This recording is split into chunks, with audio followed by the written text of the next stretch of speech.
Assalamualaikum warahmatullahi wabarakatuh. Perkenalkan, nama saya Dini Noviani Pratiwi. Saya merupakan peserta Latsar CPNS tahun 2021.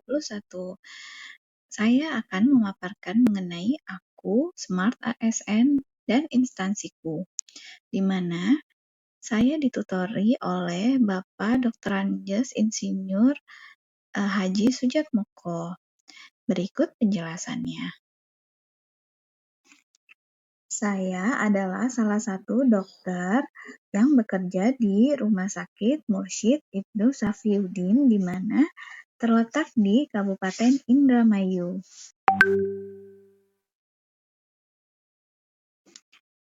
Ini dia alamatnya, di mana rumah sakit tersebut terletak di Jalan Raya Cirebon Indramayu, Srengseng, Indramayu, Jawa Barat.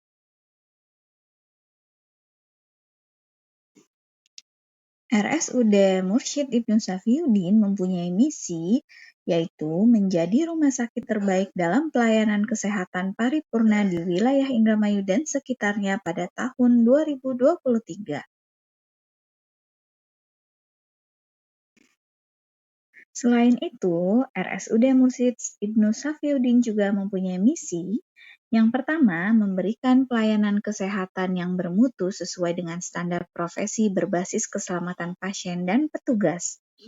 Kedua, meningkatkan kompetensi dan kinerja pegawai secara berkesinambungan. Ketiga, menyediakan pelayanan kesehatan yang mudah dijangkau oleh seluruh lapisan masyarakat. Keempat, menyelenggarakan sistem informasi dan manajemen rumah sakit yang handal.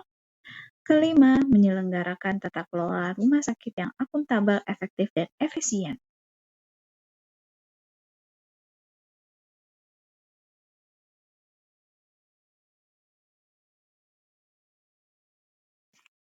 Moto dari Rumah Sakit Umum Daerah Mursyid Ibnu Safiyuddin adalah The Best, yaitu singkatan dari terampil, humanis, empati, bermartabat, dan hebat. Dan ini dia struktur organisasi dari RSUD Mursyid Ibnu Safiyuddin Krangkeng Indramayu.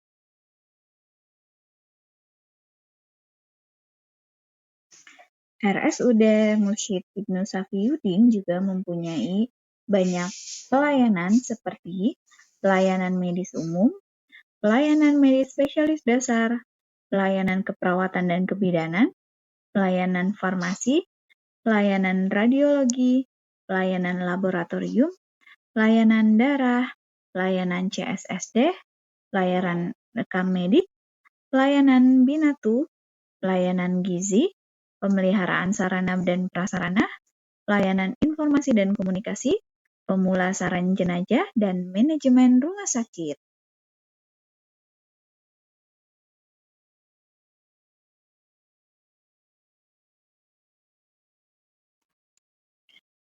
Tugas dan fungsi utama dokter umum menurut Peraturan Kemenpan.RB Nomor 139-Pen/11/2003 tentang jabatan fungsional dokter umum dan angka kreditnya yang berbunyi memberikan pelayanan kesehatan pada sarana pelayanan kesehatan yang meliputi promotif, preventif, kuratif, dan rehabilitatif untuk meningkatkan derajat kesehatan masyarakat, serta membina peran serta masyarakat dalam rangka kemandirian di bidang masyarakat.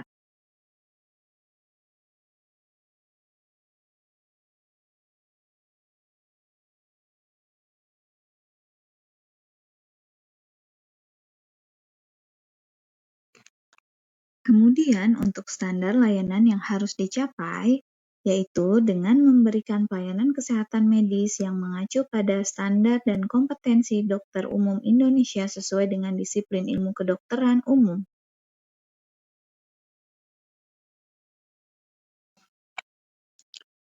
Indikator Smart ASN adalah integritas, profesional, nasionalisme, wawasan global, IT dan bahasa asing, hospitality, networking, dan entrepreneurship. Implementasi Smart ASN sebagai dokter dapat diwujudkan dengan integritas, yaitu dokter harus mempunyai rasa jujur, disiplin, dan bertanggung jawab dalam melakukan tindakan. Kedua adalah profesional, di mana dokter harus melakukan update ilmu melalui seminar kesehatan ataupun pelatihan kesehatan dan melakukan tindakan medis sesuai dengan kompetensinya. Ketiga adalah nasionalisme, di mana dokter mau melakukan bakti sosial dan menolong korban bencana alam tanpa pamrih, dan turut serta dalam kegiatan pemerintahan.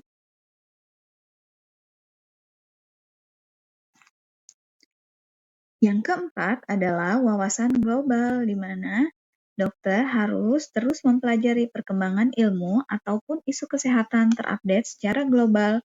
Contohnya seperti terjadinya pandemi COVID-19 dan bagaimana cara pencegahan serta penanganannya. Kemudian yang kelima adalah IT dan bahasa asing, yaitu dokter harus mempunyai kemampuan untuk menguasai teknologi sesuai dengan perubahan zaman dan dapat dengan bijak memanfaatkan internet yang digunakan dalam meningkatkan efektivitas dan efisiensi untuk meningkatkan kinerja. Selain itu, dokter juga harus menguasai bahasa Indonesia yang baik dan benar. Dokter juga dituntut untuk menguasai bahasa asing dengan tujuan untuk memudahkan advokasi dan komunikasi. Yang keenam adalah hospitality. Sebagai ASN, yaitu mempunyai fungsi sebagai pelayan publik, harus mempunyai sikap baik hati dan budi bahasanya, seperti ramah dan selalu menerapkan 5S, yaitu senyum, sapa, salam, sopan, dan santun. Kemudian, networking, di mana dokter harus menjalin hubungan dengan rekan sejawat, orang lain, ataupun organisasi yang berpengaruh positif pada kesuksesan profesi maupun personal. Kemudian yang terakhir adalah entrepreneurship, di mana dokter harus mempunyai jiwa kewirausahaan dengan dimilikinya keberanian, kreativitas, inovatif, pantang menyerah, dan cerdas dalam menangkap dan menciptakan peluang, serta bertanggung jawab.